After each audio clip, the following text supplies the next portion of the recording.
ngobrol karena kita di daerah pegunungan desaan Termokari ya. Di sini potensi alamnya luar biasa.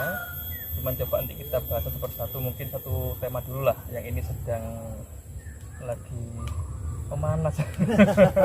Lagi kudep panas. Makanya itu kan. Ya kopi ini Pak Yo, kemarin kita beberapa kali sempat ngobrol dan cukup menarik perlu kita gali nih tentang perkopian. Apalagi di sini juga salah satu daerah yang sedang ini ada gerakan petani-petani sini yang sedang gencar untuk melihat potensi dan prospek kopi. Nanti mungkin dari Pak Yo bisa ngasih lah nanti apa istilahnya isi-isi gitu ya, agar kita nanti termotivasi untuk melihat prospek kopi ke depan. Ya. Kalau lihat prospek kopi sebenarnya saya orang yang bisa dibilang antusias dan semangat ketika bicara tentang kopi. Kopi ini kalau saya amati dari tahun ke tahun selalu ada potensi yang bisa dikembangkan, sehingga kopi ini menjadi sesuatu yang menarik dan prospeknya sungguh luar biasa.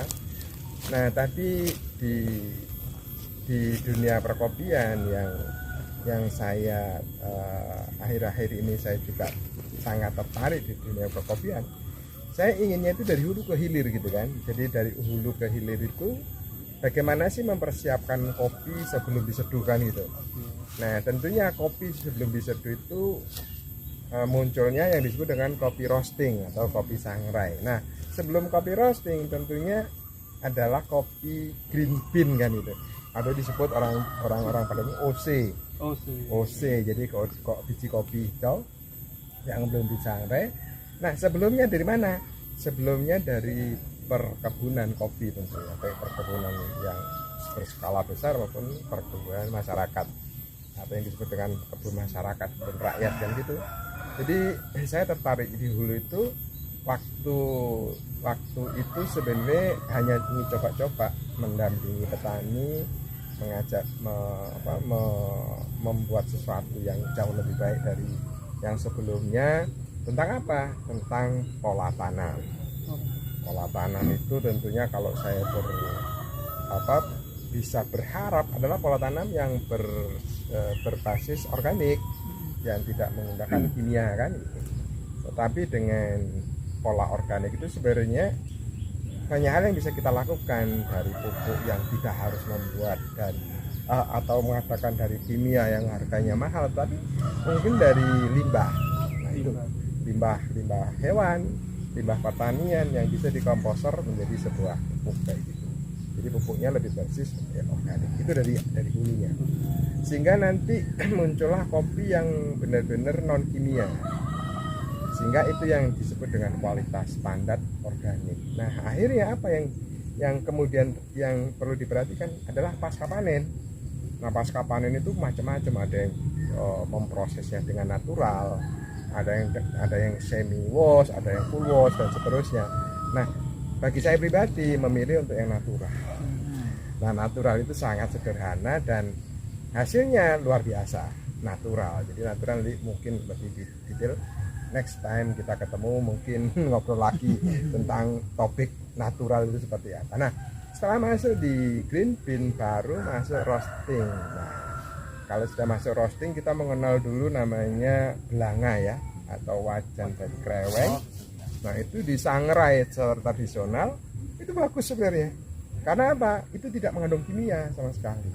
Nah, kalau sekarang dimodernisasi dengan mesin roasting, nah tentunya kita harus memilih roasting yang berbahan food grade. Nah, style itu macam-macam spesifikasinya, tapi yang kita pilih harus benar-benar yang food grade.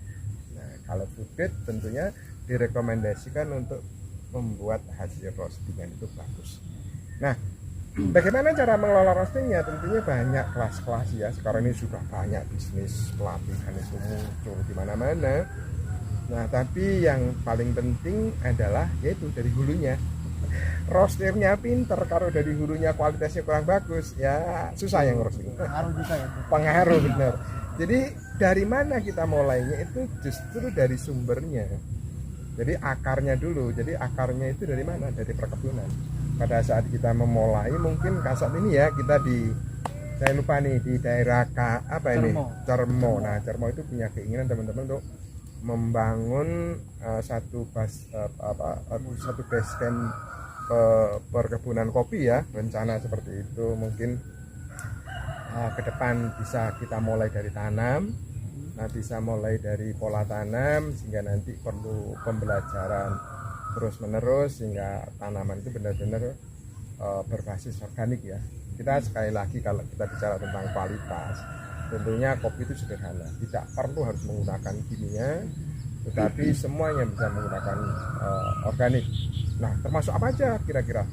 Nah, dengan hama bisa, nanti hama itu dengan ya macam-macam lah, dari bahan-bahan organik seperti bawang putih, merica, seperti jahe itu bisa digunakan. Nah, cuman nanti mungkin ada sesi khusus tentang jahe ini. Tapi ini kita mulailah ngobrol pada saat ini. Indahnya kopi itu menurut saya begitu indah gitu loh. Bisnisnya begitu luar biasa dan yang dilibatkan itu banyak gitu loh. Nah, makanya kalau saya ditanya, Pak, kenapa dengan cinta dengan kopi? Yang pasti dengan kopi kita punya banyak teman. Artinya hari ini kita ketemu tidak disengaja kan. Hari ini pun ngobrol ya ngobrol ngalir aja, nggak pernah ada satu skenario sebelumnya seperti ini, enggak. Tapi ketika kita melihat potensi, nah potensi itu dua menurut saya. Potensi yang terkait dengan alam yang mungkin disebut dengan sumber daya alam, terkait potensi dengan manusia yang disebut dengan sumber daya manusia. Nah, dua-duanya penting. Jadi kalau orangnya pinter tapi alamnya tidak mendukung juga sulit kan. Tetapi alamnya pinter, orangnya nggak pinter. Nah, ini jadi problem juga. Mubadir. Jadi nanti kalau nggak dipinterkan teman-teman di dunia perkebunan hulunya, nanti jangan-jangan orang lain yang masuk, orang luar yang masuk kan. Sementara begitu orang luar masuk, wah, kita mungkin pengetahuan yang diawali dari hulu. Nah, hulu itu bicara tentang perkebunan. Terus middle bicara tentang roasting kayak gitu. Nah, yang di hilirnya apa? Penyajian kan, kafe, angkringan dan sebagainya. Nah, kalau kita mau fokus sebenarnya ya fokus satu aja dulu. Tapi bukan berarti yang lain kita nggak tahu. Contoh kalau kita fokus di kafe katakan atau di angkringan. Nah, teman-teman boleh buka kafe, boleh buka angkringan, tapi paling tidak pengetahuan di hulunya harus dapat.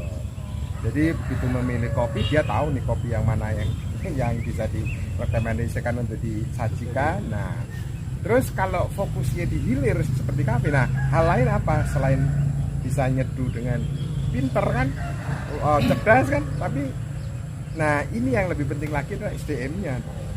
Memberikan service excellent itu luar biasa.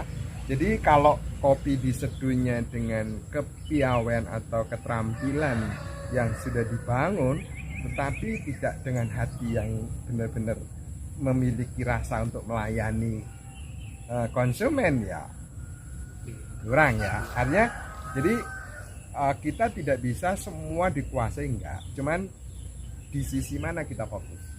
Kalau teman-teman fokus di hilir, ya fokuslah di hilir. Tetapi bukan berarti pengetahuan di hulu kita nggak mau tahu, nggak bisa. Termasuk di hulu, kalau fokusnya di hulu, kita harus juga mengerti, paham betul di hilirnya sampai kemana. Sehingga jadi tidak gini loh, tidak jealousisasi ini contoh nih, jealousisasi. Nah, Mas Alim di hilir nih buka kafe, Mas Denny di hulu nih perkebunan. Nah, perkebunan harga green bean-nya katakanlah 100.000 katakanlah ya. Waduh, Mas Alim proses itu di harga 500.000, jelas enggak? Wah, ini waduh ini nah di hilir. Nah, lihatnya 500.000-nya. Tetapi ketika ditelisik dengan dalam-dalam, wah perjuangan Mas Halim ini sangat luar biasa. Cari pasar, menggait pasar, alat juga, belajar banyak. Lah sedang sementara di sini mungkin ya melihatnya, waduh kok 500.000. Enak pol kan ini teman-teman pemain kopi ya tentunya jangan jelas lah. Cuman kita harus semuanya sebenarnya bergandengan tangan. Kalau saya pribadi bergandengan tangan. Tentunya bergandengan tangan itu yang dalam pengertian bersinergi ya. yang di hilir bersinergi dengan di middle, yang di middle pun bersinergi dengan yang di Ya, ini ya. hulu. Artinya sharing profit atau bagaimana? Nah. Kelompok atau bagaimana? Mungkin saya lebih mengedepankan collaboration lah, kolaborasi, kemitraan atau sinergi. Nah, sinerginya di mana nih? Sama teman-teman kafe itu perlu sekali waktu kunjungan ke kebun, lihat susahnya berkebun. Terus sekali waktu berkebun pun yang punya kebun berkunjung ke kafe bagaimana melihat hasilnya. Tapi jangan jealousy saja gitu. Jangan saling menciderai. Sehingga nanti secara ekonomi ya saling mensupport ya. Nah, kalau benar-benar tidak terus istilahnya, kalau orang bilang mungkin berlebihan akhirnya semua harus dikuasai gitu, enggak juga ya. Kecuali kalau kita memang harus titik demi titik kita tahu, cuman dalam bisnisnya mana yang kita fokuskan. Nah, karena saya sendiri memang di bidang kopi ini terus terang bukan hanya bisnis, tetapi lebih ke pemberdayaan. Tentunya yang saya lihat bukan produknya saja, yang saya lihat ya bagaimana manusianya bukan diperbaiki, kalau diperbaiki kesannya jelek gitu kan. Maksudnya gini, ada banyak orang nanam kopi itu tujuannya untuk kepentingan pribadi ya. Ini kita bicara bukan skala besar ya. Kalau skala besar ada perusahaan, ada PT, ada macam-macam lah. Tapi kalau skala kemasyarakatan ya, masyarakat yang mungkin tanamnya di perhutani, tidak di dalam petani, mereka berpikirnya bagaimana menanam untuk kebutuhan rumah. Nah, akhirnya apa? Akhirnya dia menanam ya asal menanam gitu kan. Tidak dilakukan maintenance, yang di wiwil tidak pernah mengetahui wiwil itu bagaimana. Wiwil itu tahu nggak? Pruning. Jadi dipangkas ya waktu panen itu sehingga nanti tumbuh tunas baru. Nanti situ ada potensi bunga dan buah di sana. Nah, motivasi teman-teman LMDH mungkin ya, LMDH lembaga masyarakat daerah hutan ya. Nah, itu motivasinya hanya untuk kepentingan rumah tangga mereka. Jadi ya asal gitu kan, asal nanam, asal buah kan. Tetapi ketika masuk di dunia bisnis kopi sendiri, saya melihat bahwa luar biasa. Jadi kalau difokuskan di pertanian itu hasilnya luar biasa. Jadi bisa dibilang itu menjadi jadi harapan untuk mendapatkan income di situ gitu loh. Jadi bukan sambilan sebenarnya. Nah, makanya saya bilang kita fokus di mana nih? Fokus tapi bukan berarti nggak ngerti yang lain, tetap ngerti yang lain. Kita tetap nggak boleh, tapi ya nggak boleh jelas. Jadi yang dulu nggak boleh ngiri ke hilir, yang itu nggak sebaliknya ya. Sebaliknya yang itu nggak boleh ngiri ke hulu gitu kan. Justru saya melihat mungkin dari sisi kedua belah pihak, ketika yang si hilir itu ke yang hulu, mungkin si hilir itu bisa memberikan edukasi, memberikan contoh, mengarahkan untuk proses pemanenan, terus juga itu kan dari hilir ke hulu. Yang hulu ke hilir mungkin dengan dia melihat, wah luar biasa dia jualnya, dia harusnya termotivasi. Ternyata sumber daya atau mungkin komoditas yang saya tanam ini ternyata seorang desa itu paham ya gitu, dengan nilai yang luar biasa. Jadi dia harus termotivasi, bahkan dia akhirnya ingin meningkatkan kuantitas. Harusnya seperti itu ya, nggak jelas harusnya gitu.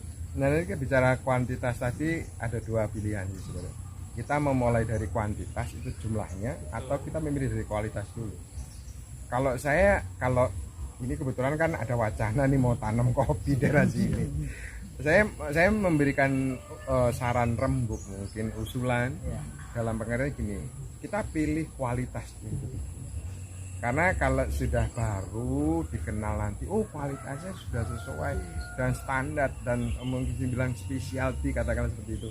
Boleh jumlahnya hanya mungkin hanya seperti itu. Tetapi kemudian setelah ini sudah ditangkap image bahwa kopinya enak, karena gini loh. Kadang-kadang kopi daerah masing-masing itu punya kekhasan. Kita nggak bisa bandingkan di daerah sini dengan daerah lain tuh seperti apa. Tetapi daerah sini sebenarnya punya kekhasan yang benar-benar bisa diangkat. Nah, justru dari itulah sebenarnya nilai jualnya di sana. Bagaimana menstandarkan kualitas yang benar-benar kualitas sangat premium. Kemudian baru dipikirkan kuantitasnya. Jadi kita mulai memiliki kualitas yang standar, tentunya sudah diimage Pak. Oh ini enak, oh ini qualified. Nah baru nanti pelan-pelan kuantitas. Jadi kalau dibalik kuantitas itu yang penting banyak. Nah begitu banyak tapi rasanya nggak pas, waduh. Tapi ya bisa jadi ya mungkin semua kopi pasti laku kok. Kopi yang semua kopi pasti laku. Ya termasuk juga nanti bicara tentang pasca panen. Nah, pasca panen itu petik merah dengan petik asal beda. Terus ini Pak ya tadi bicara tentang kualitas ya. Jadi di sisi lain ada segmen yang dia berharap ada kualitas yang bagus ya, mulai dari crop. Tapi kan saat ini kan petani merasa lawang kita panen ngawur aja itu juga laku gitu loh. Ngapain repot-repot? Nah itu bagaimana cara kita? Iya kan ini di lapangan petani kan nggak pernah ada pemilihan itu asal tapi laku gitu loh, jadi jual gitu loh. Iya. Jadi gini sebenarnya yang pertama yang saya sebut dengan SDM itu mindset. Jadi ketika saya berhadapan dengan anak-anak muda yang dalam program bisnis program entrepreneur ya, anak-anak muda, saya juga ada teman-teman anak muda yang baru lulusan kemarin tahun 2025, saya masuk ke dalam satu program entrepreneur. Nah yang saya anggap apa yang disebut dengan SDM, sumber daya manusia, itu yang pertama adalah mindset. Mindset itu gak gampang untuk dirubah. Karena apa? Itu sudah endapan dari beberapa tahun yang lalu disuruh berubah. Contohnya kayak gini aja deh. Coba Mas Alim coba tangannya dibuka seperti ini. Mas Denny coba tepuk. Coba tepuk nyamuk dulu. Plek gini aja. Coba. Nah, ini Mas Alim jempol kanan di atas toh. Nah, jempol kanan di atas. Mas Denny jempol di atas. Mas Nur jempol kiri kan. Nah, sekarang dibuka lagi. Sekarang dirubah, yang jempol kanan tadi di atas dirubah kiri di atas, paham ya? Sekarang 1, 2, 3 pelan. Bingung toh? Bingung enggak? Nah akan lebih cepat lagi, dirubah jempol kanannya yang tadi di atas sekarang dirubah jempol kirinya di atas. 1, 2, 3 nyantol toh? Tapi kalau langsung otomatis jadi terus ya. Jadi secara otomatis ini sudah dibawa pikiran bawah sadarnya. Pikiran bawah sadarnya itu ya seperti itu. Jadi jempolan yang kita nggak mikirnya kan tetap di kanan gitu. Terus suruh ngerubah bagaimana kanan di bawah nih mikir gitu kan. Susunannya mikir. Nah ini mindset. Jadi bagaimana mengubah mindset itu tentunya perlu perjuangan. Nah makanya perjuangan itu perlu dibuat sengaja itu disiplin yang disengaja.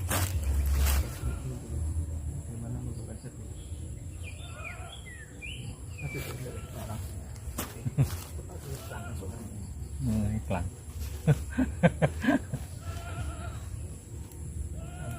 Masih ada kamera. Lanjut ke bagaimana cara merubah mindset. Jadi sekarang pernyataannya gini, teman-teman. Oh, iya Pak Yu, ngubah tangan aja sulit bener kan? Apalagi ngubah mindset. Nah, tapi ketika kita mampu mengubah mindset, tentunya ada satu perubahan.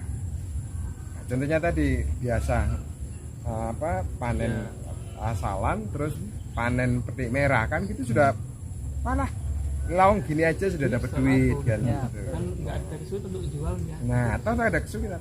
Kalau saya bilang kopi sampai hijau pun sebenarnya kalau dikeringkan pasti ada yang beli kok. Karena apa? Kebutuhan kopi itu sebenarnya cukup luar biasa. Ya cuman ya siapa yang menggunakan itu? Ya mereka yang di kelas itu gitu. Yang sebenarnya ya amat disayangkan. Dan mohon maaf ya selama ini kita lihat yang menggunakan itu segmen bawah itu juga masih banyak gitu loh. Nah ini memang butuh memang tantangan ketika kita ingin mengalihkan istilah kebiasaan petani yang manen apa adanya kita arahkan untuk katakanlah ke yang kualitas ya.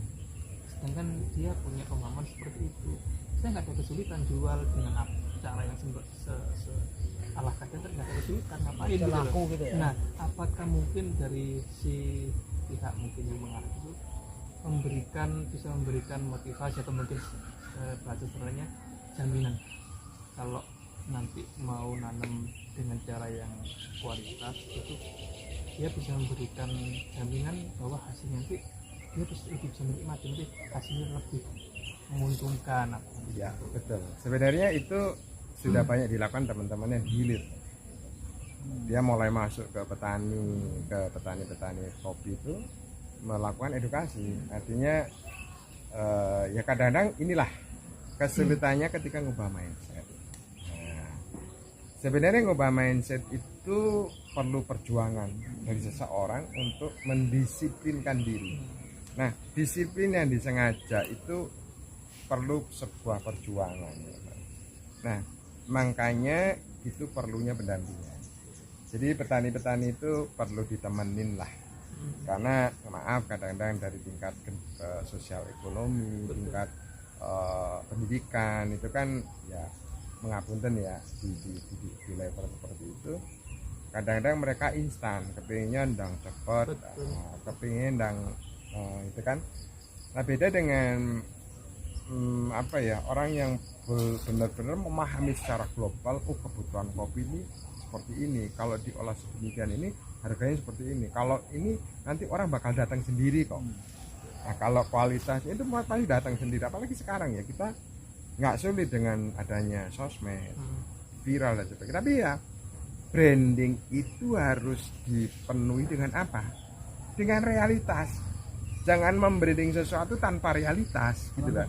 Wah ya harus bukti dong. Jadi ketika kita branding kualitas, ya realitasnya benar-benar sesuai yang diviralkan. Jangan hanya viral cepat begitu didating, kok kayak gitu. Ini mengecewakan dan itu pangapunten banyak yang terjadi karena membranding sesuatu itu tidak gampang. Jadi membranding sesuatu itu harus benar-benar realitasnya itu ada dan relevan gitu loh. Artinya tidak jomplang. Sementara yang di branding itu di angka 9, kenyataannya di angka 4 kan jomplang. Jadi minimal itu kalau di branding karena viral itu tak terbatas kan liar toh. Nah mungkin sampai nembus di angka 9. Nah sementara kualitasnya ya mungkin setara di angka 8 atau 9. Wah sesuai kan gitu. Tapi di sosmed terangkat panjat sosmed panjat begitu dilihat di lapangan, wah bertolak belakang 180 derajat. Nah ini ya tentunya sangat disayangkan dan mestinya kecewa toh. Jadi kalau membranding sesuatu ya realistis benar-benar terjadi. Nah makanya mumpung ini kan ada beberapa puluh hektar ya yang ke depan, ayo kita mulai nih, kita susun konsepnya, konsep kemitraannya bagaimana. Nanti mungkin saya bantu untuk nyambungkan dengan hilirnya, bantu nyambungkan dengan middle-nya. Nah nanti di hulunya itu bagaimana menanam kopi yang baik, terus memproduksi kopi dengan berkualitas. Nanti saya insya Allah bisa melakukan pendampingan, saya tarik orang-orang yang punya kapasitas, expert di bidangnya masing-masing tentang hulu. Saya bisa bawa, saya punya banyak teman. Beberapa kali saya bikin pelatihan berbasis hulu, yaitu mengenai budidaya kopi. Itu teman-teman malah support saya gitu loh. Karena apa? Kadang-kadang keinginan untuk berbagi ilmu buat teman-teman yang sudah usia seperti saya, ingin loh, waduh saya punya pengalaman ini, berbagi. Nah karena apa? Ketika pengalaman ilmu itu jadi dibagi, ibarat pipa itu mampet. Kalau pipa mampet, konsekuensinya apa? Basi airnya. Nah, sama aja. Kadang-kadang kalau kita nggak pernah bergerak untuk berbagi dengan orang lain, baik ilmu, baik pengetahuan, baik experience, pengalaman, nah itu ya pasti mandek di sini. Dan kalau sudah mandek di sini, jangan-jangan basi. Saya mau tanya gini, berbicara kualitas ya, kualitas dari kualitas kopi itu didapatkan dari petani yang betul-betul memperhatikan tanamannya, atau dari yang sekedar ya tapi bisa didapatkan kopi yang kualitas, atau sama sekali tidak ada yang kualitas dari tanaman yang biasa-biasa saja.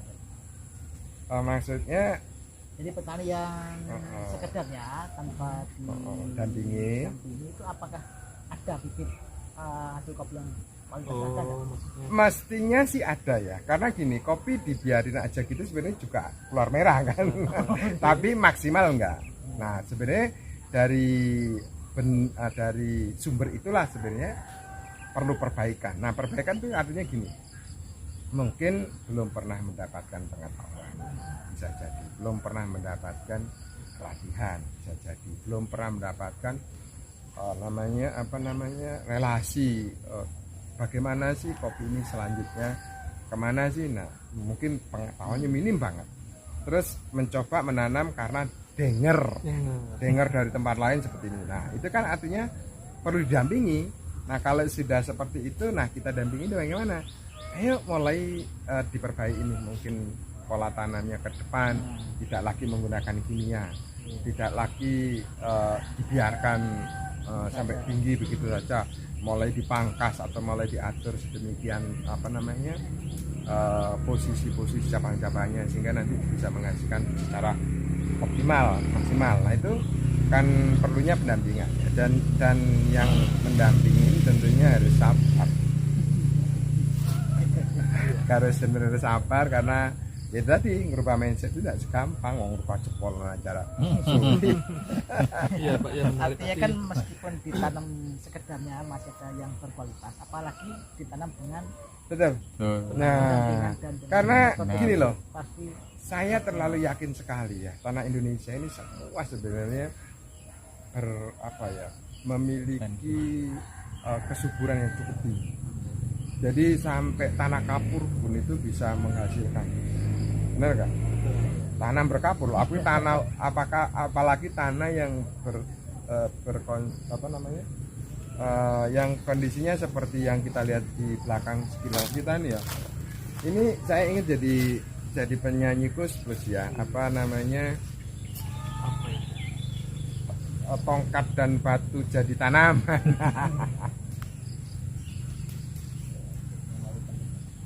Cepat lagi setengah jam, wih kepanjangan.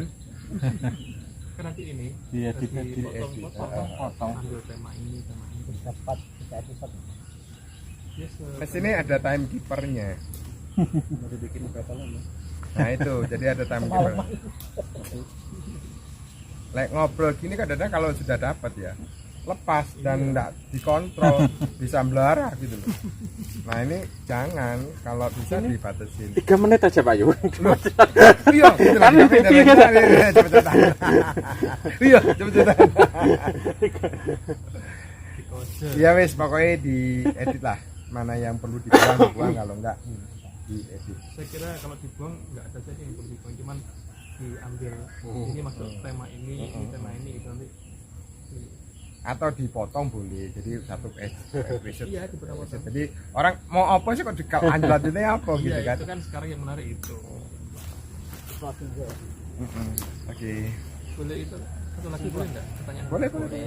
Ya, tadi saya masih menyimpan pertanyaan. Tadi kan Pak Yu itu kan menyampaikan untuk step by step ya, mana yang kedulukan antara kita konsumsi kualitas dulu atau kuantitas. Kan kemarin bilang kualitas dulu ya. Nah, kapan kita beralih dari kualitas yang sudah kita anggap waktunya kita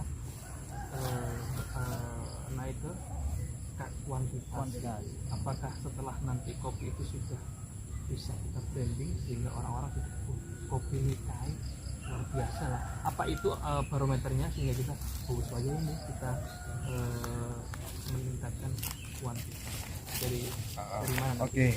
Sebenarnya gini, kalau kita bicara kualitas yaitu saya ingat tukang potong dan tukang jahit.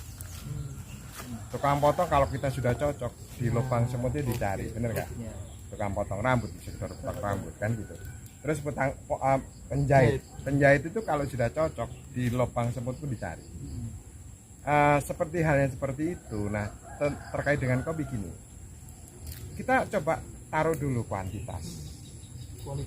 kuantitasnya taruh dulu. Kita bicara kualitas dulu. Nah parameternya kapan? Nggak ada parameter itu. Kita kerjakanlah dengan motivasi, dengan semangat kualitas. Dengan sendirinya nanti kuantitas akan ngikutin. ya toh. Nah kalau kualitas tanamannya sudah bagus, sehat, optimal, tentunya kuantitas ngikut nggak? tambah Kan permintaan ya, Jadi kuantitas itu secara alamiah dari tumbuhan yang sehat, pertama tumbuhan yang sehat, terus yang kedua dari maintenance yang benar, itu akan muncul kuantitas, bukan hanya kualitas. Tapi yang kita kedepankan apa? Kualitas. Kuantitas akan ngikut. Terus ke ini ya secara alamiah, artinya secara alamiah begitu tanaman itu berkualitas sehat, kira-kira yang muncul banyak. Betul. Kan gitu. Dari satu pohon itu ya. Iya. Nah itu yang saya makanya jangan berburu-buru banyak dulu. Kita fokus orientasi atau fokus dulu prioritas di kualitas. Tadi berarti saya salah paham ya ternyata ya. Yang saya kira beralih ke kuantitas itu, terus ini sudah bagus, kualitas sudah dikenal orang bagus, kita nambah nanam. Oh enggak, dari sini dari kita perhatian ke bahasa orang ngopi di sini bagus dan kualitasnya bagus, ternyata secara nggak langsung dia menghasilkan kuantitas yang banyak. Nah itu kan, jadi secara nggak disadari ketika kita berpikir, pokoknya aku pengen berkualitas nih, otomatis kualitas itu dari beberapa faktor. Faktor pertama, tumbuh sehat, maintenance dengan baik. Nah otomatis signifikan nggak dengan kuantiti hasilnya? Benar, iya. Tapi karena kita terbiasa dengan kualitas, otomatis kita nggak sulit gitu loh. Jadi kuncinya kita tetap kualitas yang pertama, kuantitas mengikuti kemudian. Jadi kualitas meskipun nggak ditambah, dia secara langsung mengikuti ternyata. Iya ngikuti dia gitu kan. Apalagi kalau maintenance-nya bagus ya. Maintenance itu apa? Pemupukan tepat pada waktunya, dosis yang pas, organik. Terus kedua, pruning pas. Nah, menjaga agar tidak adanya hama dan seterusnya. Nah, secara otomatis kan kuantitas meningkat. Tapi yang ada kita kerjakan pertama adalah kualitas. Iya, Pak, ini menarik. Tadi bicara hama. Dari awal kan kita bicara kita nggak pakai kimia, lain kita harus pakai organik. Nah, kalau sudah berhadapan dengan hama, apakah juga penanganannya nggak pakai kimia? Bisa. Saya pikir semua bahan itu tersedia di alam. Itu keyakinan kita. Kita sakit aja kadang-kadang ya, sehat kalau empon-empon. Betul. Oh, gitu ya. Empon-empon itu menyehatkan. Nah, bagaimana dengan tanaman? Banyak. Ada yang gadung dihancurin, diambil airnya bisa untuk semprot. Bawang putih, jahe dan macam-macam. Menarik ya. Ini ilmu yang menarik karena yang selama ini hampir Pak ya mungkin di petani itu saya belum menemukan ketika dia terkendala hama atau sesuatu yang kaitan dengan tanaman, dia mengatasi dengan cara ini ya? alamiah itu. Iya. Saya belum melihat ya ada kendala hama, ya kita beli obat gitu lah. Gitu. Gini, kalau di kimia itu biasanya selalu ada ketahanan ketika hama itu sudah disemprot dengan dosis pertama. Akhirnya begitu tumbuh dia nggak mempan dengan dosis yang pertama, dia minta dosis kedua. Otomatis apa? Ditingkatkan dosisnya tingkat.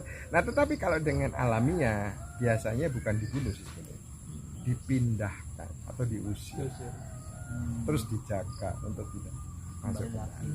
Jadi sebenarnya bukan membunuh sih. Kalau di organik ya. Jadi dengan bau-bauan itu dia tidak nyaman, dia pindah mungkin ke tempat-tempat. Mungkin menginjak ke kesimpulan mungkin ya dari pembicaraan kita yang sekian tadi. Kesimpulannya dari potensi kopi itu apa Pak? Supaya kita termotivasi untuk. Sebenarnya kalau saya lihat mungkin kalau saya berdiri sebagai pemberdaya ya. Tentunya potensi sumber daya manusianya termasuk sumber daya alam. Tetapi kalau lihat dari sisi bisnisnya, saya pun juga berbisnis di dunia kopi juga. Makanya saya kok memilih ketika saya berbisnis saya tidak meninggalkan social impact. Ketika saya melakukan kegiatan sosial yang berdampak, nah saya pun dapat bonusnya bisnis. Jadi kalau lihat dari sisi bisnis kopi ini kok dari tahun ke tahun nggak ada turunnya gitu. Terbukti dari mana coba? Saya pernah menikmati harga kopi di angka 20.000 robusta dan hari ini di angka 80 sampai 100.000. Nah itu artinya apa? Ini benar-benar kebutuhan itu masih kurang loh, dan kesempatan ekspor masih banyak. Cuman kalau bicara tentang ekspor, apa yang kita coba perhatikan? Apakah kuantitas, apakah kualitas? Pasti kualitas. Bahkan roasting pun harus food grade. Bahkan pasca panen pun harus diperhatikan, tidak digelar di lahan terbuka, dijemur dengan terkontaminasi lantai dan sebagainya. Dia pilih untuk dipara-para dan seterusnya. Nah, seperti itu kan juga tentunya bicara tentang kualitas. Kembali ke masalah. Sebenarnya Mas Nur masih on ya? Iya. Tadi saya menarik di awal-awal sempat membandingkan soal kreweng. Ya kan pakai apa Belanga. Belanga apa itu bisa di era sekarang itu tetap kita pertahankan, kita pakai, nggak tahu dengan bagaimana caranya itu, yang itu punya kelebihan dibanding dengan yang apa itu yang roasting-roastingan mungkin. Dan apakah ini punya nilai plus di era saat ini? Menarik sekali. Seperti gini, kita memiliki produk, tentunya yang membuat produk itu dibeli oleh orang apa kira-kira?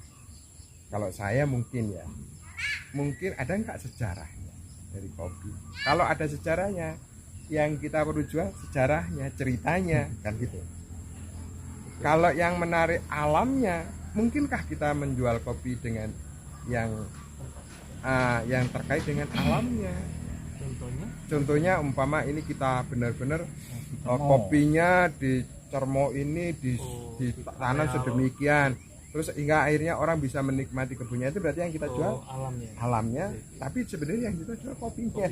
Tapi kalau di situ ada unsur sejarah, dulu pernah ada di sini kopi ditanam oleh Belanda katakanlah. Nah, itu peninggalan sejarah. Jadi yang kita jual adalah sejarahnya. Jadi bukan hanya kopinya.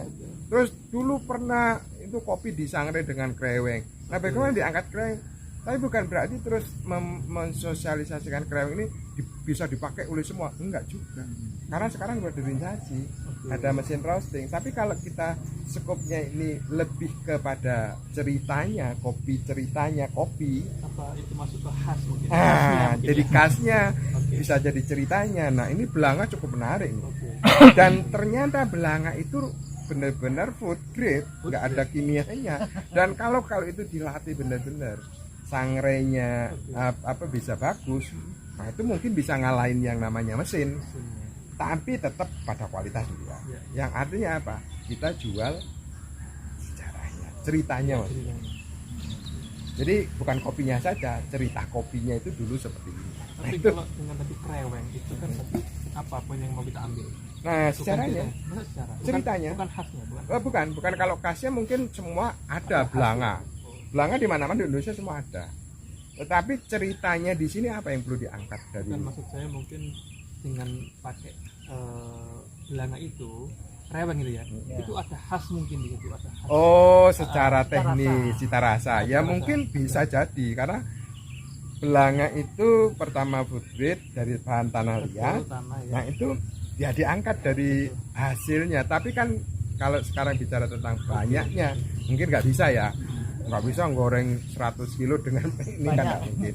Tetapi kalau fokus kita memang cerita kopi dengan Belanga, nah itu mungkin bisa.